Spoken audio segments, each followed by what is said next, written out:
Mr. Trouble never hangs around when he hears this mighty sound. Here I come to save the day. That means that Mighty Mouse is on the way.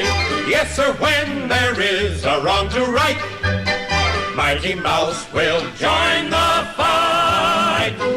On the sea or on the land, he gets the situation well in hand. So though we are in danger, we never despair, 'cause we know that where there's danger, he is there. He is there on the land, on the sea, in the air. We're not worrying at all. We're just listening for his call. Here I come to save the day. That means that Mighty Mouse is on the way.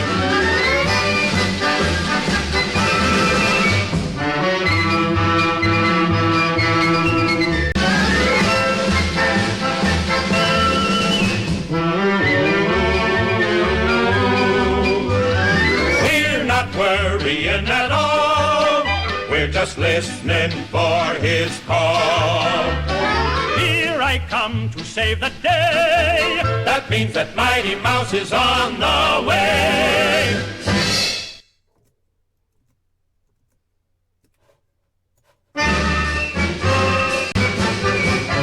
Mr. Trouble never hangs around. 11ish.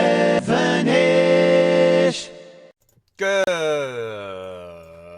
morning. How is everybody doing this morning? I look like death. Oh my god, white doesn't suit me this time of the morning.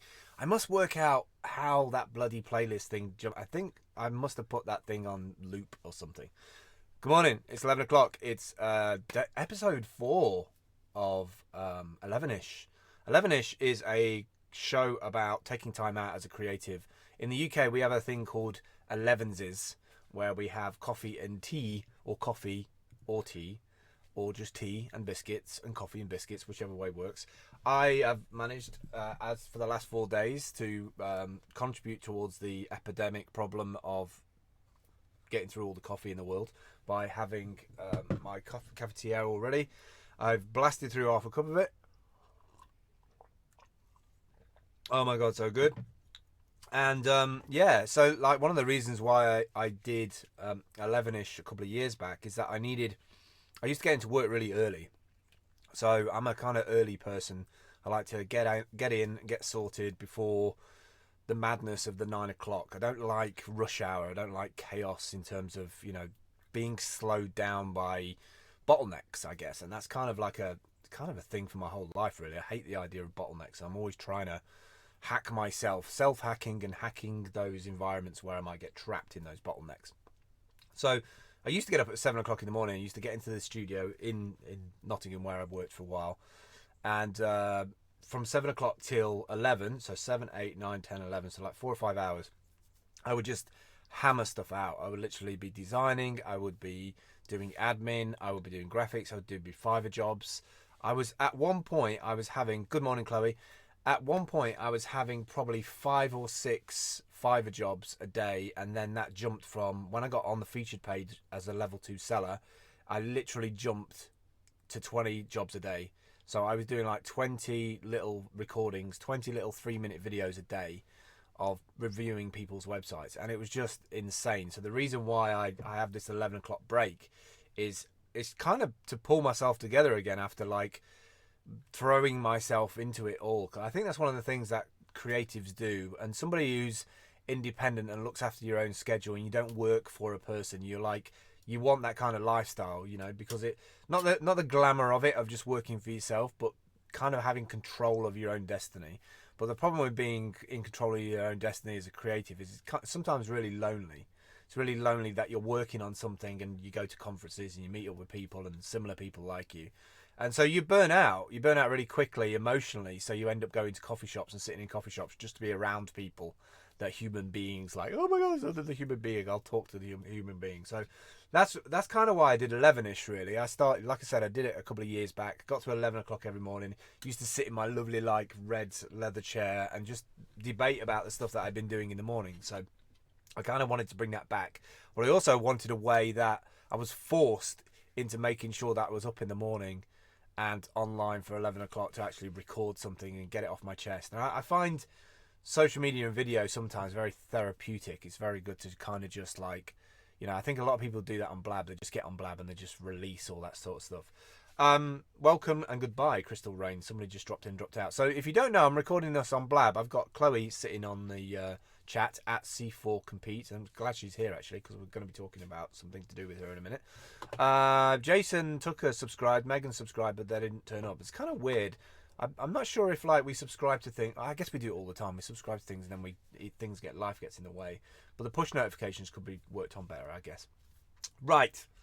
So first thing of today, I nearly wasn't online last night. Well, I wouldn't be doing this show, and I don't even know if I'm going to run out of data now. And I'm not pretty sure, but I'm not convinced it's going to roll over. So we'll get into that quickly, because I think it's an important thing that I need to talk about. Let me just double check my time. 6 minutes. I've got another 14 minutes. I kind of try and do a 20-minute show. And I know I'm talking really fast. It's because I've had loads of coffee and I'm really excited. I've got loads of passion in me. And I just in the morning. I just love that feeling. So yeah, for the last couple of months, I've been using a SIM from EE, which is one of the cell providers in the UK.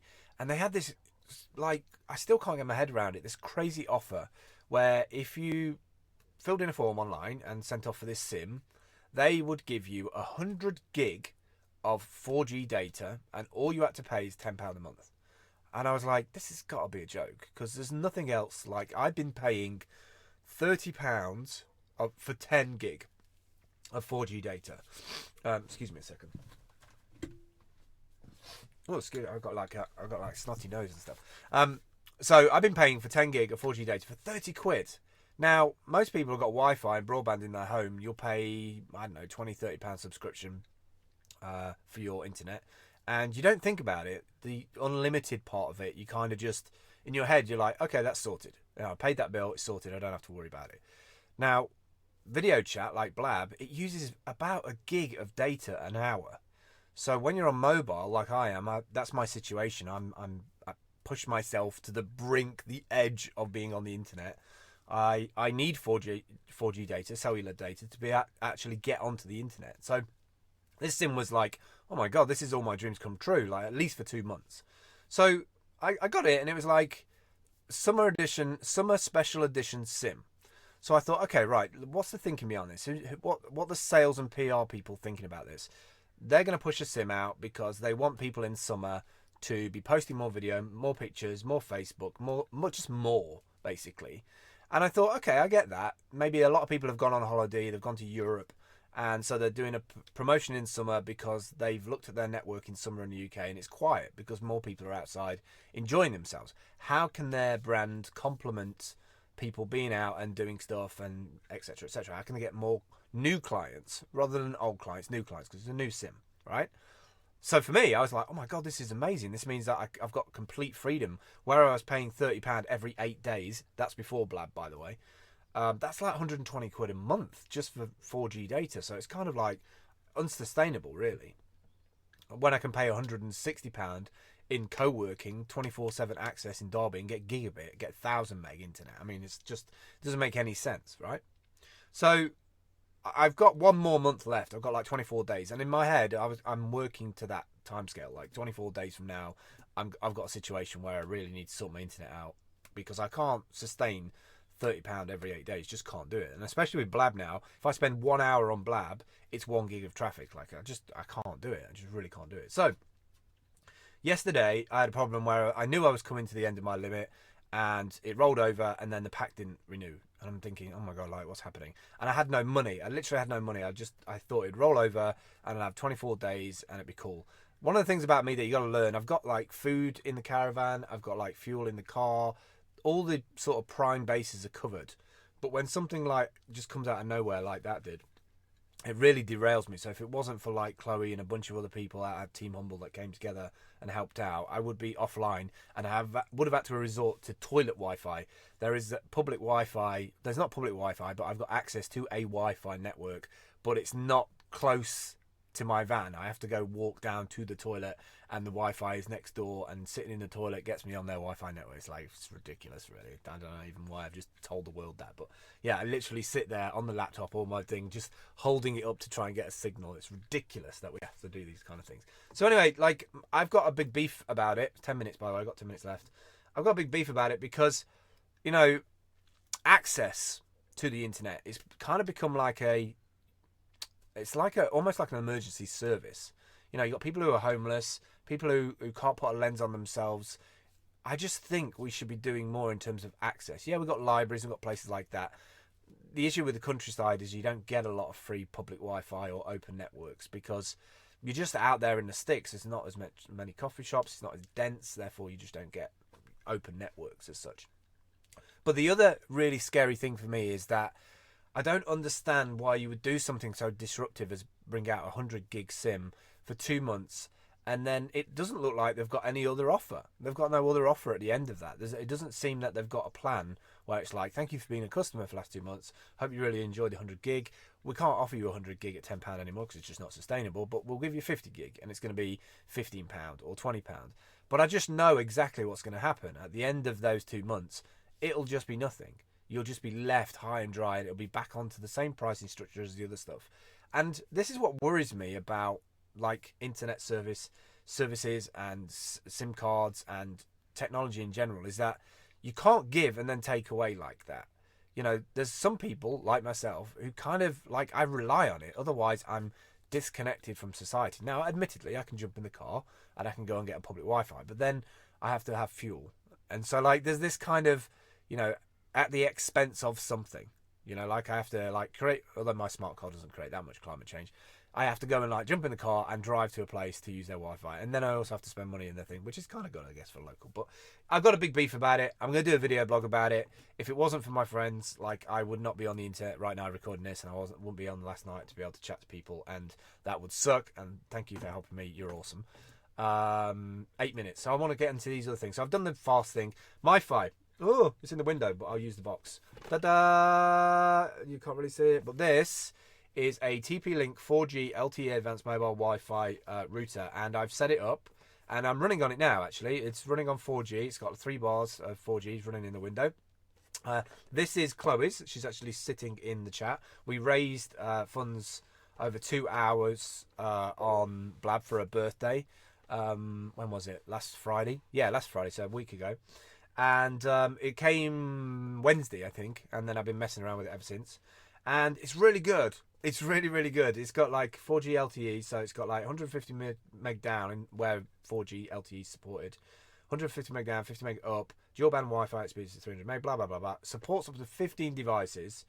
And it's got, I didn't know this, but it's got a 2,550 milliamp battery for 10 hours of battery time. So literally, you can put a 4G SIM in this with, say, like 10 gig on it, something like that, for £30 a month from EE, or look around for a better deal than that. Stick it in your bag, right? Jump on the bus, and literally your Wi-Fi is just broadcasting for 10 hours a day. So like your work day. Now, a lot of people will be like, yeah, but why would you leave it on? How many times do you like get on a bus or sit in a coffee shop, or like you're looking for Wi-Fi? So what I've done is I've set Chloe's name, Chloe's Twitter account, which is @C4Compete, as the Wi-Fi name, so that when people are looking for Wi-Fi networks, they see that name. And the smart people will go, oh, @name, that must be somebody's Twitter account. So when you go to conferences, what's really cool at conferences is that you can, people that are looking for Wi-Fi networks, they see your name. I've done this before at South by Southwest. They see your name. They can't get on your Wi-Fi. So what do? They tweet you and say, oh, I see you're in the room somewhere. What's your Wi-Fi password? Because the internet sucks in here. And then you start a dialogue. And then you meet up and say, oh, well, I can't tell you, you know, let's meet up in a chat and da-da-da. I'll lend you some Wi-Fi. And they're like, thanks for lending me Wi-Fi. Do you want to grab a drink? Etc., etc. So it's a really good way, like, it's kind of a bit of a it's like a mifi hack, I guess. So 10 hours is really, really cool. I'm really impressed with it. It's really light. It's really easy to use. The admin panel is super simple. I literally set it up in like 5 minutes. I think I'll probably be getting one of these as a backup as well. I think they're really, really smart. Finally, I just want to get onto this. I've got 6 minutes to tell you. So I started off at the beginning of the week working on my Udemy courses, and the Udemy course that I'm working on, the main one, is about brand advocates. From 2007, I was a brand advocate for a couple of digital agencies, one called 1,000 Heads in London, and then later on for an agency in New York called Crayon, as a brand advocate for a company called VeriSign, which I was part of a 12-month campaign called Watch.tv. And there was 8 advocates, 7 in America and me in Europe. I was the only one in Europe. I felt blessed that I was like, Phil can do it. He's in Europe. So we all submitted videos every month, like 5 videos. They gave us a topic of things to talk about, like how to use social media for small business, etc., etc. And then they paid us monthly to do that job. And so it was perfect for me because I created little videos around the topics that they come up with. And then we submitted them as a group. And so they'd end up with like 50 or 60 videos that they could cherry pick from and decide that what they were going to use in terms of editorial for their website and their strategy. And it fitted me perfectly. Absolutely loved it. So I've been using Udemy to build courses for... as soon as we got Wirecast funded from the Team Humble group, I did a free course called Live Streaming Using Wirecast on Blab. And literally within a couple of days, it ended up with 254 students from like 56 countries, 25% United States, India, Canada, Indonesia, Pakistan. It's like, what? Okay, fair enough. So I knew there was kind of like something there. And it's very niche, to be honest, Wirecast and Blab. So I've got about 14 other courses that in my mind. So I looked at all the other ones. And it's gone from like one course, drafting one course at the beginning of this week, to now like 4 courses, but like they're all just as important. So I'm working on one for how to be an epic digital brand advocate, which has got 100 lectures in it, which covers like everything, like on the ground, hardware, talking to the brand, like just loads of really good stuff. And these are all going to be for sale courses, apart from people who are in Team Humble and people who've supported me. They're all going to get it like for free. I'm going to give them a free coupon code so they can go and get it. But yeah, the 4 courses that I've got on the go at the minute. And as soon as I finish this, I'm literally jumping in my car, going to a coffee shop, setting up my laptop and doing all the descriptions on it so I can start filming. Because I really need to get this mifi out the door to Chloe so she can start using it. But the 4 that I'm doing is the Epic Guide, Epic Digital Brand Advocate, which I think is going to be huge. I'm also doing a separate series called Advocate Series Lectures. So I'm going to go into detail about some of the hardware. Because I think sometimes you can buy a piece of hardware and it's like, okay, how do I get the most from it? You know, like how do I use it for more than just what, you know, I've seen other people use it for? Because it kind of is word of mouth. You kind of see other people using it. And it's like, ooh, how can I use it? But how can I get the most from it? So I'm doing a separate series. And the first thing I'm doing is the mifi device. Since I've got the mifi device here, I've got a whole broke down course about mifi. And then everybody's been talking about how to use Slack, which is this little chat system that we've just started using as our little group. And how to get the most from that and how to use it. So I'm like, okay, then I'll do a course for that as well. And then last night, because my Wi-Fi went off, my internet went off, I sat here for 2 hours and I was like, no internet, no connection. I put my XMBC player on and watched a TV series. What did I watch?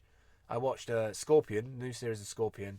And I watched the last episode of Series 2 of House of Cards. Oh my god, House of Cards is so good. I'm so behind with House of Cards. Like, I need to start Series 3. I know it's probably on 5, 6, 7 or whatever it is now, but like, I'm just late to the party on that one. So yeah, I was sitting there for 2 hours, and I was thinking, what can I do with myself? Like, I can edit some photos, I can watch some stuff. I kind of have it in the background, I'm kind of multitasking. So I came up with this course, Hacks for the Digitally Nomadic and Homeless. Because effectively, you know, like without any internet, I was kind of like digitally homeless. And I started thinking, well, you know, I know quite a lot of hacks in terms of what I've done to make sure that I put a lens on something. So I've written out like all the titles and descriptions, well, not descriptions, not all the descriptions yet, but I've written out all the sections, should I say, for this free course. I'm going to give it away for free. And hacks for the digitally nomadic and homeless. So there's so many things that the homeless can be doing, you know, on a day-to-day basis, right? They've got like time on their hands. They're looking for accommodation, they're looking for food, looking for money, looking for somebody to give a shit, right? So I'm thinking of like small pocket-sized kind of things they can learn about social platforms. They can go to the library. They can like get on the internet and the library. What can they do if I package things that they do one lecture and it's like an hour's length or half an hour's length that they can step through, that can enable them to empower them a bit to have a voice on the web? And how can I make that accessible? So giving it away for free. And okay, there's a dilemma. People are like, well, people are homeless, they haven't got an internet connection.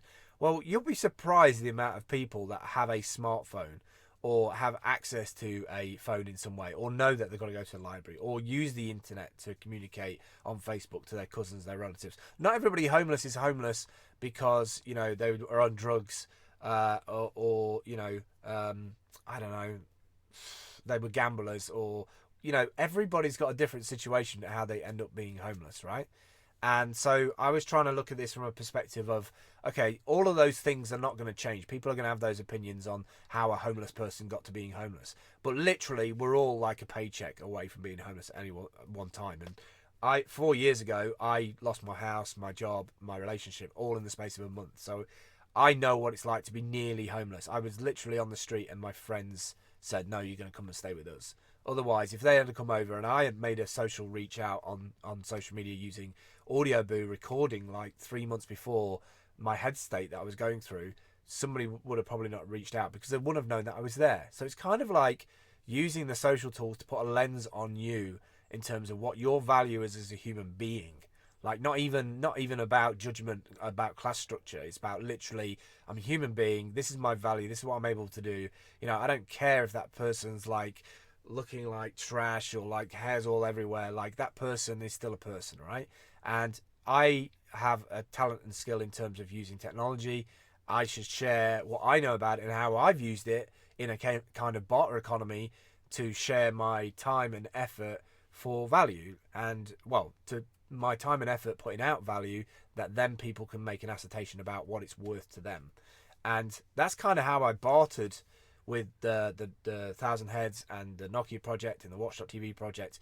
I bartered my time and skill for money. And I think there's an opportunity here to mobilize digital, you know, people who are in a sticky situation, not even homeless, but like people who are constantly in transition in their lives, be it mental health, whatever it may be. I've had mental health issues and I've used technology to kind of empower me to have a voice about it, right or wrongly. And so I thought, right, I'm going to do a course, and then we can just give this away. We can literally print little cards, send it around to all. I'm going to look for all the libraries in the country, find a way to email or send in the mail a bunch of flyers that they can put on the wall, so that people can go into a library and instead of doing what they normally do, which is sit at a computer and go, I'm really bored, I'm just going to go and Google something, they can actually sit and watch a course and learn some stuff and get some skills and get themselves back out in their society. Because it's bad when you're homeless. It's very difficult to go from like this standing start to like running. You know, it's very difficult to transition from one to the other. So how do we do that? We empower and inspire people to like be motivated in themselves to actually do something about it. So that's kind of what I wanted to say today. I don't know how I ended up with 532 likes, but I feel invested in and awesome. So that's a done deal. Thank you very much. It is 23 minutes. I've gone way over what I wanted to do today. This is 11ish. We do it at 11 o'clock every morning, or at least I have this week, and it's been pretty cool, I've got to say. If you go to smarturl.it/11ish, that's a playlist on YouTube. Episode 4 will be up later on today. I'm going to go out and smash it. I'm going to go and crush my laptop into a million pieces and do loads of descriptions, get my Udemy courses up, and I will post you more links when I can on that. If you want a free blab course, get a rough idea of what I'm doing, go to smarturl.it/ycastblab. Use the code I'm new here, and you'll get my first course for absolutely free. Like I said, the homeless one will be free as well, because obviously if you're homeless or if you haven't got much money, you're not going to afford a course, are you? So it just makes no sense to charge for it whatsoever. Thanks for sitting on the side, guys. I really appreciate it, especially Chloe. Thank you, babe. It's really nice to see you. And I'll catch up with you all later on today. Oh, I'm going to have such a cool day today. Bye.